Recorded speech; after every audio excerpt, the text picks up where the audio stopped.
عجائبات عالم کے معزز سامعین، السلام علیکم ورحمۃ اللہ وبرکاتہ۔ دیوار چین کی بنیادوں میں کتنے انسان دفن ہیں؟ دیوار چین کب بنی، کس نے بنائی اور کیوں بنائی؟ دیوار چین کی تاریخ کیا ہے؟ ان حقائق سے پردہ اٹھانے کے لیے آج کی ویڈیو پیش خدمت ہے۔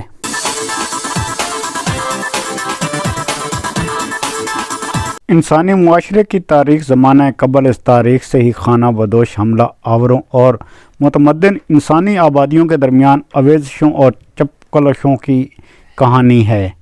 قدیم انسانی معاشرے کے ان ابتدائی چپکلشوں کا نشان آج دنیا کے کسی ملک میں بھی اتنا واضح نہیں ہے جتنا ہمارے ہمسائے ملک چین میں خود چین کی عظیم دیوار چین انسانی معاشرے کی انہی قدیم آویزشوں کی علامت ہے۔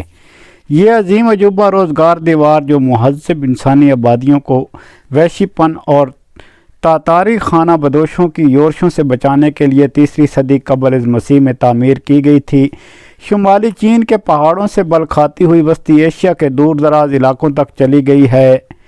چین میں وحشی خانہ بدوش قبائل سے متمدن انسانی آبادیوں کی حفاظت کے لیے ایسی حفاظتی دیواروں کی تعمیر کی ابتدا 4 صدی قبل از مسیح میں ہوئی تھی۔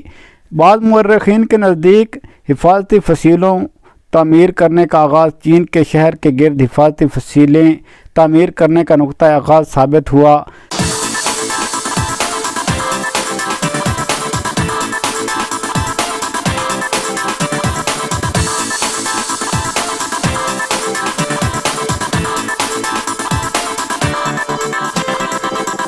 تیسری صدی قبل مسیح میں چین کے عظیم ہین شہنشاہ ہوانگ تی نے مختلف ریاستوں میں بنے ہوئے اس ملک کو اتحاد کی رسی میں پرو کر ایک مملکت میں بدل دیا۔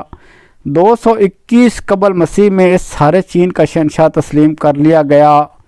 اپنی مملکت کی شمالی سرحدوں کو وحشی اور تاتاری خانہ بدوشوں کے متواتر حملوں سے بچانے کے لیے اس نے 215 قبل مسیح میں ایک طویل دیوار تعمیر کرنے کا حکم دیا۔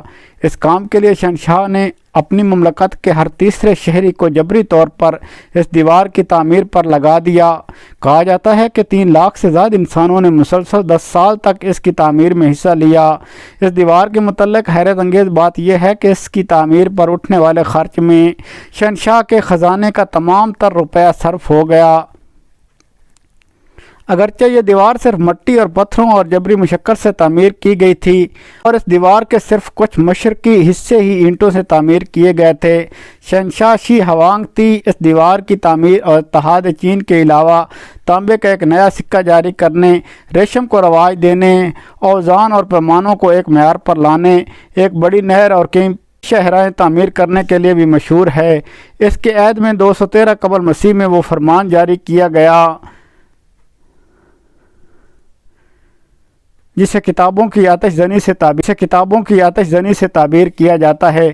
اس فرمان کے ذریعے شہنشاہ نے زراعت، طب اور کہانت کے تمام علوم کے متعلق کتابیں طلب کر دینے کا حکم دیا تھا۔ ہان خاندان کے بعد چین پر تھوڑی مدت کے لیے کئی اور حکمران خاندان برسر اقتدار آئے، مگر یہ سب اپنے داخلی امور میں اتنے الجھے رہے کہ ان خاندانوں کے کسی حکمران نے بھی اس عظیم حفاظتی دیوار کی تعمیر و مرمت پر توجہ نہ دی، اور صدیاں گزر گئیں۔ 1234 عیسوی میں چن خاندان کو چنگیز خان نے اقتدار سے محروم کر کے چین میں منگول خاندان کی بنیاد رکھی۔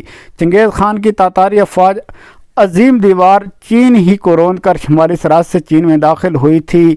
یہ 1400 سال میں پہلا واقعہ تھا جب صحرائے گوبی سے آنے والے خانہ بدوشوں نے اتنے وسیع پیمانے پر متمدن انسانی آبادیوں پر اپنا اقتدار قائم کیا۔ اس کی ایک بڑی وجہ شمالی سرحد کی حفاظتی دیوار کی شکست و ریخت بھی تھی۔ 1368 عیسوی میں مانگ خاندان نے تاتاریوں کو چین سے نکال دیا اور شمالی سرحد کو پھر سے مضبوط بنایا۔ 1420 عیسوی میں اسی خاندان کے شہنشاہ ینگ لو نے عظیم دیوار چین کی دوبارہ تعمیر کا حکم دیا۔ اس نو تعمیر شدہ دیوار کی بلندی 22 میٹر سے 26 فٹ 7 سے 8 میٹر رہ جاتی ہے۔ دیوار زیادہ تر پتھروں سے تعمیر کی گئی ہے اور اس کے درمیان خلا کو مٹی اور اینٹ روڑے سے پر کیا گیا ہے، جس پر پھر اینٹوں کا فرش بچھایا گیا ہے۔